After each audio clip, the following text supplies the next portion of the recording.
दोस्तों आपके साथ जीएसटी का एक बहुत ही इम्पोर्टेंट ऑर्डर डिस्कस कर रही हूँ। ये ऑर्डर आप सभी के लिए तो बेनिफिशियल है ही, यानी कि आप सभी के लिए इम्पोर्टेंट है। साथ ही इसे शेयर ज़रूर कीजिएगा ताकि जो भी टैक्स पेयर्स इस तरह की परेशानी देख रहे हैं उन सभी के लिए ये अपडेट उन तक पहुँच जाए। तो चलिए, यहाँ पे जो टैक्स पेयर है found non functioning and non existing at the principal place of business. तो टैक्स पेयर अपने प्रिंसिपल प्लेस ऑफ बिजनेस पर एग्जिस्ट नहीं कर रहा है और उसका बिजनेस नॉन फंक्शनिंग है, ये कह करके पटिशनर का जो रजिस्ट्रेशन है उसको कैंसिल कर दिया गया। इवन जो पटिशनर ने 15 दिन मांगे to file his reply in view of his marriage of his daughter, वो भी उसको नहीं दिए गए और जो उसका रजिस्ट्रेशन है वो कैंसिल कर दिया गया जीएसटी अथॉरिटीज़ के द्वारा। उसकी अपील को भी डिसमिस कर दिया गया जीएसटी अथॉरिटीज़ के द्वारा विदाउट एनी प्रॉपर रीज़न। चलिए, अब यहाँ पे रिवेन्यू का क्या कहना था that the ground that on investigation वहाँ पे की गई 20 मार्च 2020 को by the committee at the main place of the firm पर नाइदर वहाँ पे कोई बिजनेस एक्टिविटी उन्हें मिली, ना ही कोई स्टॉक ऑफ गुड्स मिला, कोई एम्प्लॉय नहीं मिला।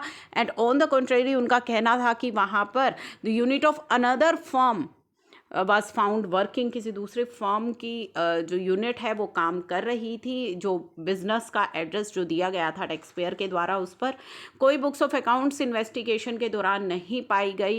एंड जब उन्होंने पार्टनर से कांटेक्ट करने की कोशिश की तो पार्टनर ने कोऑपरेट नहीं किया। एंड डिस्पाइट नोटिस कोई बुक्स ऑफ अकाउंट या एंट्रीज प्रोड्यूस नहीं करी गई बिफोर द इन्वेस्टिगेटिंग ऑफिसर।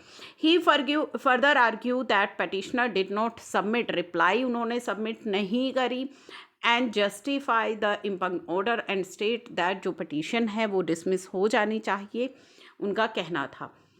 साथ ही यहाँ पे जो रिस्पोंडेंट है उनका कहना था कि on the date of investigation कोई गुड्स वहाँ पर नहीं थे एंड अकॉर्डिंगली रजिस्ट्रेशन कैंसिल कर दिया गया। आफ्टर कैंसिलेशन हो सकता है उन्होंने कुछ गुड्स वहाँ पे रख दिए हों।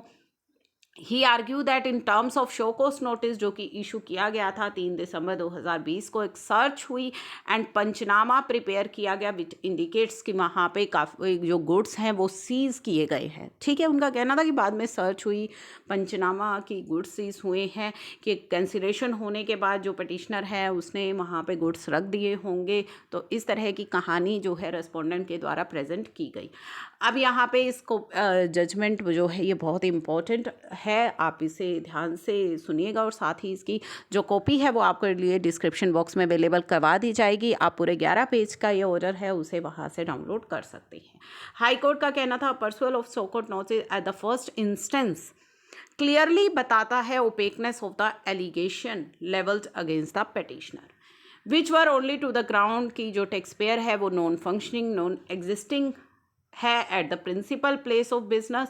The show cause notice did not propose to rely upon any, कोई भी रिपोर्ट या इंक्वायरी वहाँ पर पहले नहीं हुई टू फॉर्म द ओपिनियन कि इस तरह का ओपिनियन बनाया गया। And on which basis allegation level that tax payer was found non functioning is does not indicate as to whether inspection was carried. A vague show cause notice without any allegation or proper evidence against the petitioner is violates of principles of administrative justice.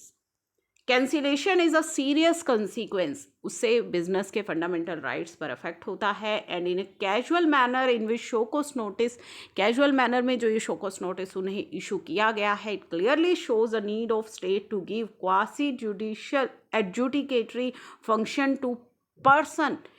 उनका कहना है कि इस तरह के जो quasi एडजुडिकेशरी function है वो एक ऐसे व्यक्ति को दिए जाने चाहिए जिसका जुडिशियली ट्रेंड माइंड हो। तो ये बहुत बड़ी बात यहाँ पे हाई कोर्ट ने की है।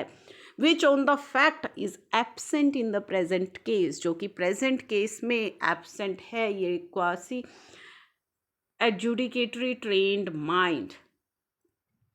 In the present case, जो arbitrary exercise of power of cancellation the registration in the manner in which it has been done not only adversely affect करेगा petitioner को but affect करेगा revenue को that could have flown to the coffers of GST in the case petitioner was permitted to carry out commercial activities.